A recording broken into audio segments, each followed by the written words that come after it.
In front of me is Motorola Moto G13, and today I would like to show you how you can use split screen on this Motorola. First of all, select one of your apps that you wish to use in split screen view. Then click on Home button and select the second one. I will go with Google Play Store. Tap on Home button again, and when you're ready, access background apps.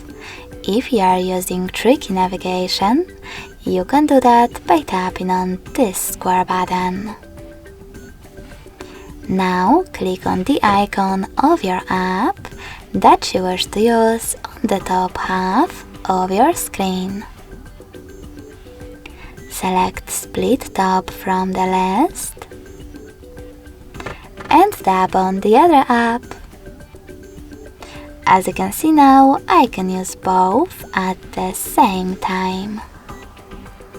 If you wish to go back from this mode, drag the first app upwards or downwards and select Home button. Thanks so much for watching. If you enjoyed this video, leave a like, comment and subscribe. Bye!